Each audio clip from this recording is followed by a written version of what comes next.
किसी के सामने ना झुकेगा ना। जाइए प्रशासन से कहिए आप कौन होते हैं कि हम अपना फैसला लेंगे और चले जाएंगे। तो उनका घर है, जब करनी सेना आ रही है तो ये तो एक बहुत अच्छे हमारे संस्कार हैं। जब कोई आता है तो हम उसका स्वागत ही करते हैं। कुछ भी हो बस उसे सनातन की आड़ में उसको मुद्दा बनाओ और सामने वाले को टारगेट करो। लोग जो असली लोग हैं, जो वाकई में समझदार लोग हैं, बड़े बड़े नेता हैं, इस पे किसी का कोई बयान नहीं, क्योंकि उन्हें पता है इसमें कुछ ऐसा नहीं है। ये सब वही छुटपुटिए एक गली के छोटे मोटे नेता होते हैं जो अपने आप को बड़ा दिखाने के लिए, लाइमलाइट में आने के लिए दूसरे के नाम पे राजनीति करके अपने आप को फेमस करना चाहते हैं। क्या कहेंगे ये हनुमान बेनीवाल का क्या चल रहा है?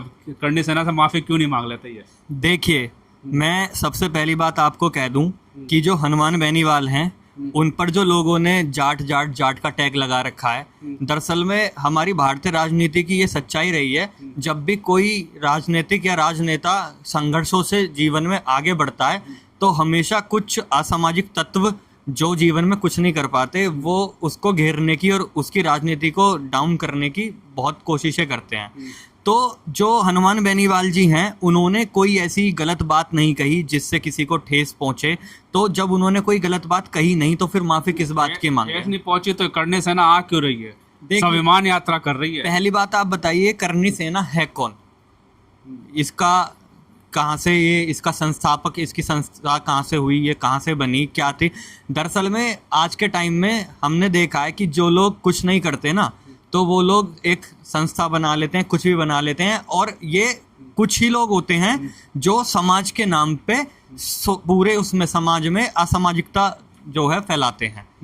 तो जैसे कि आपको पता है कि उसमें हनुमान बेनीवाल ने जो बयान दिया था उसमें ना तो किसी जाति ना किसी भी समुदाय, किसी को उन्होंने टारगेट नहीं किया। पूर्वजों का अपमान किया है। देखिए, उसमें उन्होंने जो भी बात कही वो उन्होंने अपनी तरफ से कुछ भी नहीं कहा है। जो उन्होंने वहाँ किताबों में जो बातें किताबों में लिखी हैं, अब मैं जो बातें किताबों में लिखी हैं वो मैं पढ़ रहा हूँ, मैं वही चीज़ तो बोल रहा हूँ। मैं अपनी तरफ से तो मुझे तो कोई सपना आ नहीं रहा कि मैं रात में सो के उठूँ और सुबह में जाके कुछ भी बोल दूँ। और उन्होंने यहाँ किसी पूर्वजों को, किसी के समाज को, किसी को क्या उन्होंने किसी का नाम लिया?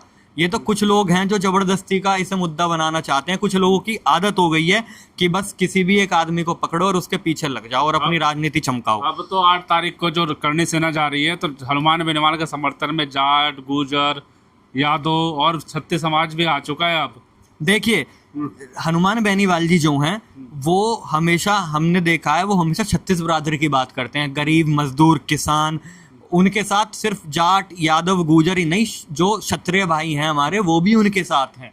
ऐसा नहीं है कि क्षत्रिय समाज भी, हमारे इतने क्षत्रिय समाज के लोग हैं वो सब। करनी सेना में कौन से क्षत्रिय? देखिए, इसमें कौन क्षत्रिय है? करनी सेना में इतने में आपको इसमें भी हर बिरादरी का आदमी मिलेगा। बस वही लोग, मैं जो कह रहा हूँ कि कुछ छुटमुटिये जो नेता होते हैं जिन्हें कहीं भी तजब्बो नहीं दी जाती, वो ऐसी चीजों को करके लाइमलाइट में आना चाहते हैं और अपने आप को दिखाना चाहते हैं कि हम बहुत बड़े नेता हैं। टीआरपी के लिए कर रहे हैं ये सब। टीआरपी और सब एक खेल होता है। जब होता है ना कि आप जीवन में कुछ ना कर पाए और एक आदमी जब संघर्षों से बहुत आगे बढ़ता चला जाता है तो बस लोग सोचते हैं कि कैसे ना कैसे इसको किसी मुद्दे पे घेरा जाए और इसको डाउन किया जाए। तो तेजो सेना ने भी ऐलान कर दिया कि आइए। देखिए, वो हनुमान बेनीवाल है, उसके नाम में ही हनुमान है, ठीक है। वो किसी के सामने ना झुकेगा ना, वो ऐसे ही आगे बढ़ता जाएगा।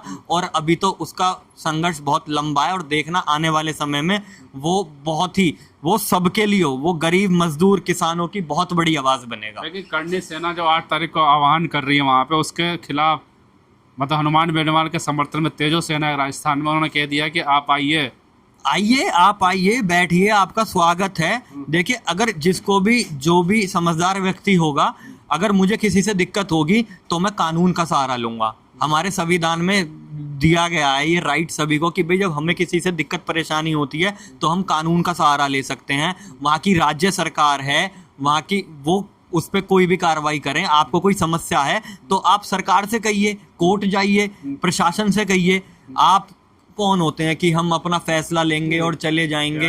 आर पार की लड़ाई होगी उस दिन। कुछ नहीं होने वाला, ये सब कहने की बातें होती हैं। हमारे क्षत्रिय भाई हैं, वो भी सब अपने काम धंधे में, जो काम धंधे वाला आदमी है वो सब अपने काम धंधे में व्यस्त हैं। ये वही लोग हैं, 2-4 गिने चुने, जिन्हें जीवन में कुछ काम नहीं है, बस इन्हें फालतू की समाज में। आएंगे नहीं, डर गए, आएंगे नहीं 8 तारीख को करनी सेना वाले। देखेंगे, वो तो 8 तारीख बताएगी। देखो, जो भी है ये सब कहते हैं, बस करते कुछ नहीं है, बस यही है लोगों का। कि अपना अपना है, बस अपनी राजनीति चमकानी है। पूछा गया कि 8 तारीख को करनी सेना इतनी बड़ी जनसभा उनके घर में कर रही है, तो कहीं वो बाहर रहेंगे या उस दिन रहेंगे? बोले हम तो वहीं रहेंगे, जाएंगे देखिए नहीं, वो करने वाले नहीं है किसी देखिए वो क्षेत्र के चुने हुए सांसद हैं, जनता ने उनको चुना है वोट दे करके, तो उनका वो क्षेत्र है, वो तो उनका तो रोज का अपना डेली रूटीन है, वो तो वहाँ जनता की समस्याएं सुनते हैं, जनता दरबार लगता है और वो उनका घर है। जब करनी सेना आ रही है तो ये तो एक बहुत अच्छे हमारे संस्कार हैं, जब कोई आता है तो हम उसका स्वागत ही करते हैं।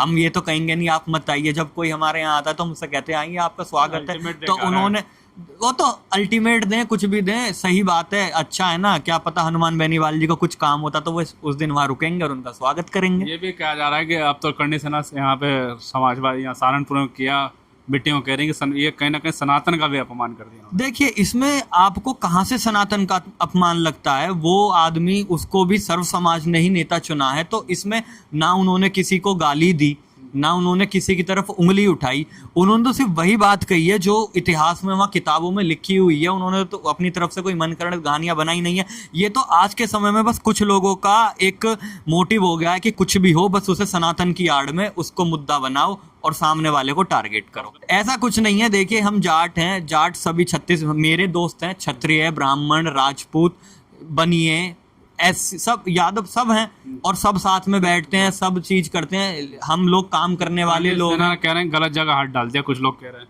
वो तो सब उनकी पहले से ही चीजें हैं, बस अपनी राजनीति चमकानी है उन्हें, सब बातें कह के, और कुछ नहीं होना, सिर्फ लाइमलाइट में आने की बातें हैं। ये सब जो असल में जो असली लोग हैं, जो वाकई में समझदार लोग हैं, बड़े बड़े नेता हैं, इस पे किसी का कोई बयान नहीं, क्योंकि उन्हें पता है इसमें कुछ ऐसा नहीं है। ये सब वही छुटपुटिए एक गली के छोटे मोटे नेता होते हैं जो अपने आप को बड़ा दिखाने के लिए, लाइमलाइट में आने के लिए दूसरे के नाम पे राजनीति करके अपने आप को फेमस करना चाहते हैं। हमारे इतने राजपूत भाई हैं, इतने गुर्जर भाई हैं, सब लोग हम आपस में उठते बैठते हैं, खाते पीते हैं, सब अपने काम में व्यस्त हैं। सबको पता है कि ये सब फालतू की बातें हैं, कुछ नहीं है। जो काम धंधे वाला, जो समझदार व्यक्ति है, वो इन चीजों में कभी पड़ता ही नहीं है। पीछे नहीं हटेंगे।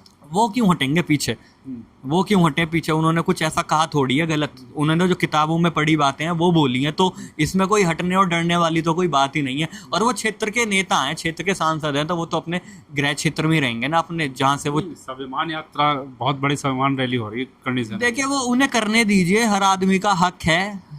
संविधान ने सबको हक दिया है कि भाई वो रैली कर सकता है, आंदोलन कर सकता है, लेकिन शांतिपूर्वक तरीके से करे। लेकिन वैसा तो नहीं होगा जैसा आगरा में किया था। देख वो तो समय बताएगा कैसा है कैसा नहीं है, वो तो समय आने पे पता लगेगा। गलत पंगा ले लिया जाटों से।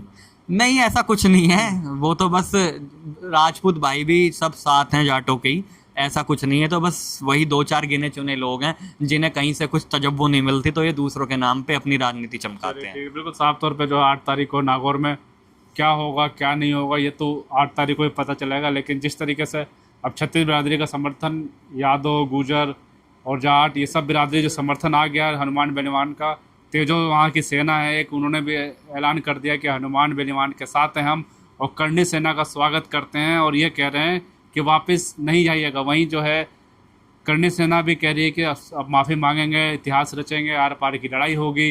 होगा क्या क्या नहीं होगा ये तो आने वाला वक्त ही बताएगा, और हम इस खबर में एक एक अपडेट जो आपको देते रहेंगे। आप भी अपने कमेंट बॉक्स में हमें कमेंट करके ये बताते रहें कि आप इस सब्जेक्ट के बारे में क्या सोचते हैं, क्योंकि हनुमान बेनीवाल वहाँ छात्रों की लड़ाई लड़ रहे थे। आपको बार बार मैं ये बताना चाहता हूँ, छात्रों की लड़ाई लड़ते हैं, और हम करनी सेना की बात कर रहे हैं, ना कि पूरे ठाकुर समाज की। कई ठाकुर समाज के छात्र जो हैं जिनकी लड़ाई हनुमान बेनीवाल भी लड़ रहे हैं, उनके साथ भी हैं। कुछ लोग हैं करनी सेना में जो इतिहास अपमान और करो या मरो इतिहास रचने की बात कर रहे हैं। तो ये चीज़ मैं आपको लगातार हर वीडियो में बता जरूर रहा हूँ।